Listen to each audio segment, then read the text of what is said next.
What does Pope Francis have to say about concern for the vulnerable?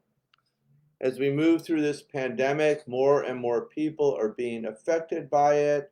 More and more people are being vulnerable, economically, spiritually, physically. So, good morning. My name is Father Frank Buckley. Delighted to be with you on this beautiful Monday morning in Hollywood. Welcome to our meditation group, Flourishing During Times of Uncertainty. Today is going to be a great day. If you're new to the program, welcome. This is a three-part Ignatian program. First, we begin with a little inspiration, and recently I have been using Pope Francis for the inspiration to begin our meditation. The second part of the program is the heart of the matter. Lose your mind and come to your senses. This, excuse me, this is where we lower the eyes, we turn the gaze inwards, and we give the first 20 minutes of our morning to God. And then the last part of the program, something near and dear to Ignatius's own heart, is our Jesuit Examen, where we look over on Monday, our weekend, and notice where God came alive for us. We build a little community by dropping those moments in the comment box. If you're new to our meditation group, welcome. We are happy you are here. Don't be shy. Drop your name in the comment box. Say hello. Tell us where you're from. So let's get started with some really beautiful words from our pontiff.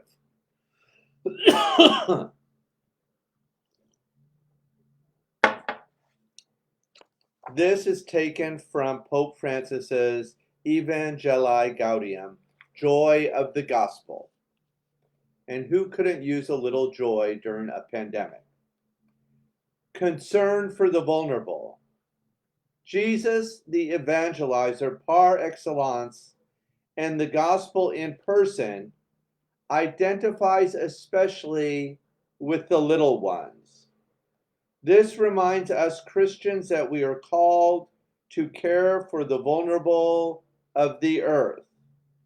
But the current model, with its emphasis on success and self-reliance, does not, let me emphasize again, does not appear to favor an investment in efforts to help the slow, the weak, or the less talented to find opportunities in life. It is essential to draw near to new forms of poverty and vulnerability, in which we are called to recognize nothing less than the suffering of Christ. Even if this appears to bring us no tangible and immediate benefits. I think of the homeless, the addicted, refugees, indigenous peoples, the elderly who are increasingly isolated and abandoned, and so many others. Migrants present a particular challenge for me, since I am the pastor of a church without frontiers, a church which considers herself mother to all. For this reason, I exhort all countries to a generous opening which, rather than fearing the loss of a local identity, will prove capable of creating new forms of cultural synthesis. How beautiful are those cities which overcome paralyzing mistrust, integrate those who are different, and make this very integration a new factor of development. How attractive are those cities which, even in their architectural design, all full of spaces which connect, relate, and favor the recognition of others. Thank you, Pope Francis, for those beautiful words. I can't think of a better segue to move into our contemplative practice. So one of the ways we flourish is to get comfortable. I invite you to take your shoes off, let your feet press onto the green earth, and while you get comfortable, I'm going to lower the lights.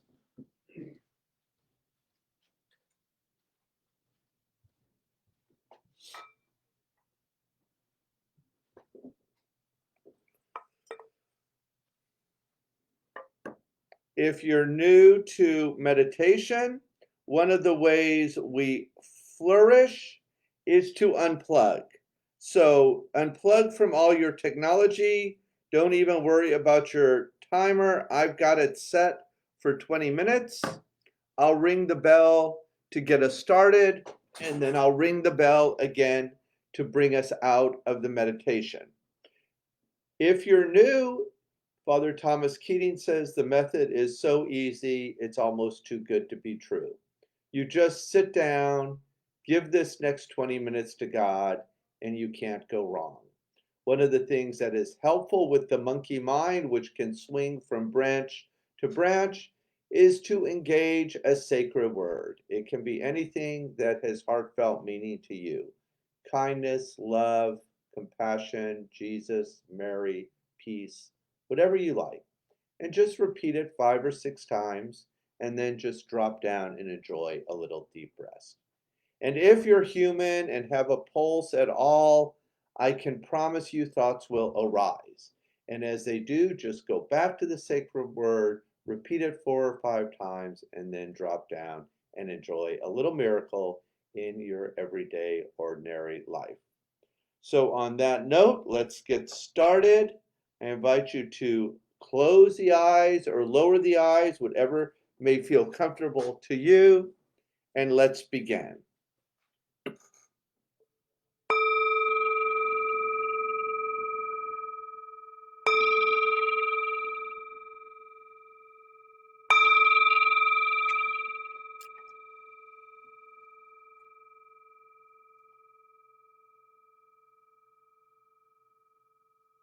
Listen, listen. The sound of this beautiful bell returns us to our true home. As always, we begin with diaphragmatic breathing, which is just simply breathing deeply as possible into the lower belly 3 times to get grounded on this Monday morning. So as a community, literally across the globe, let's inhale,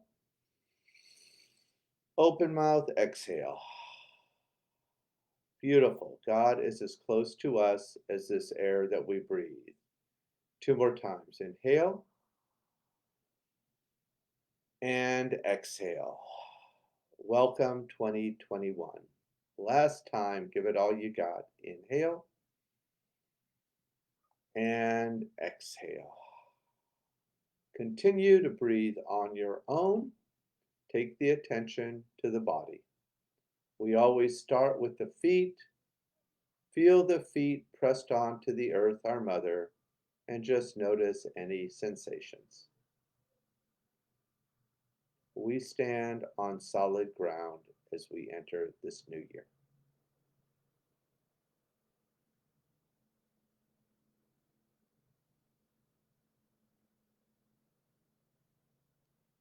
Moving up the body, we arrive at the chair, providing support. If you're new to meditation, if you're new to a contemplative practice, we all need a little support in our lives. Let's reflect where we felt a little support this weekend.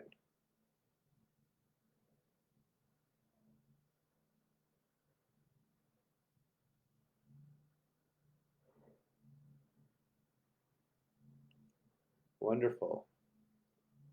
Next, we arrive at the shoulders, the place that we often hold a lot of tension.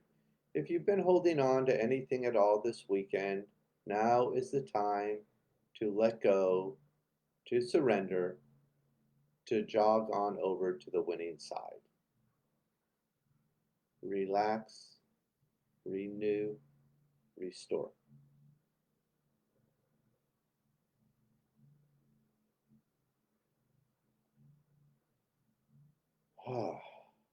Moving to the front of the body, I invite you to take your hands to your heart.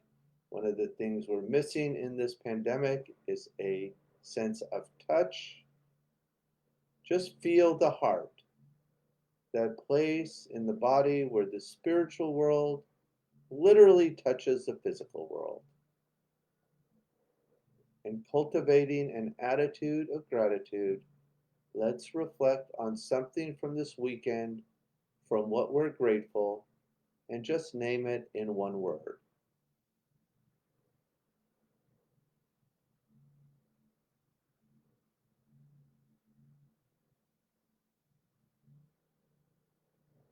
Gently place that word in the center of your heart, and as a community, let's breathe into the gratitude. Inhale and exhale. Release the hands and just notice what you feel.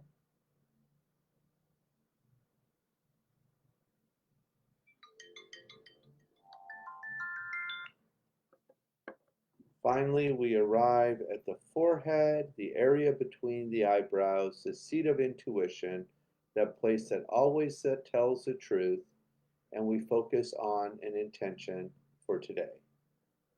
St. Ignatius invites us to ask God for what we most deeply desire in this moment, being courageous enough to ask God for something great and beautiful this morning.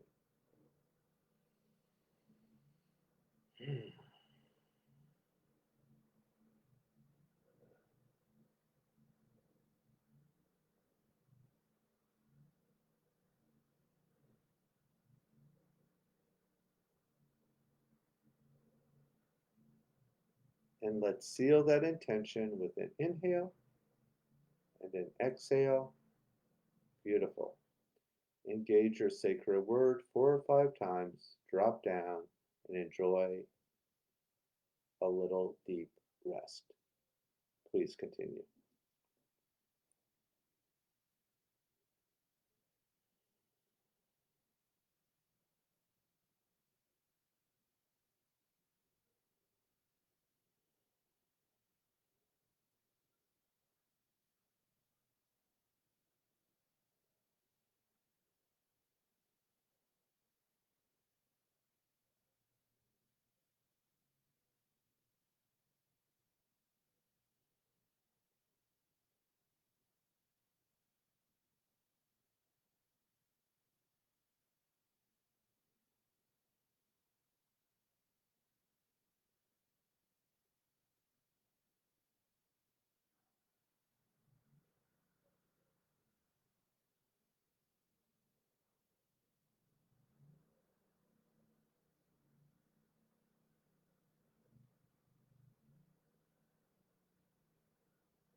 Gently bring your attention back to the room. If the eyes were closed, go ahead, open the eyes. You can circle the wrist one way and then the other. And another little way to bring in a little oxytocin, the love hormone from neuroscience, into the body is just rub the hands together for 5, 4, 3, 2, 1. Place them next to your heart. Feel the warmth. Inhale and exhale. Release the hands. And let's begin our Jesuit examen. So I can't help but begin this by just being reminded of the work in neuroscience about how we are just kind of, the brain is wired for negativity. And to rewire, we have to use what St. Ignatius called age contra, to go the opposite direction and focus on positivity. So let's, in that spirit, look at where God showed up over the weekend of this new year. And if you're new, drop us a line in the comment box. If you've been a member of this community, let us know how God showed up over the weekend or over the year. And I will do the weekend. So first, many of you know, this Sunday was the Feast of the Epiphany, and we celebrated it at Blessed Sacrament, and I was fortunate enough to be able to preside. It's one of my favorite feast days, when the Magi see the light and they follow it by going a different direction. What a beautiful way to start the new year. And for my homily, thank all of you. I shared just a little paragraph or two from Pope Francis's recent book, Let Us Dream. So that was really a beautiful way to begin the new year. And then on Saturday, we had our food pantry, which I am delighted to say just gets better and better. One of the parishioners, Letty, just brought bags and bags of the most delicious tamales you've ever tasted. Vagi always drops off the sandwiches that are so great. I don't even eat breakfast because I wait for one of hers. They are beyond yummy. There was fresh produce, fresh flowers. It was really, really amazing. And then, of course, last but not least, it was so great to be able to do New Year's Eve and New Year's Day with this community by beginning and ending the year with a contemplative practice, and to really be able to experience a little miracle in our everyday, ordinary lives. So happy Monday.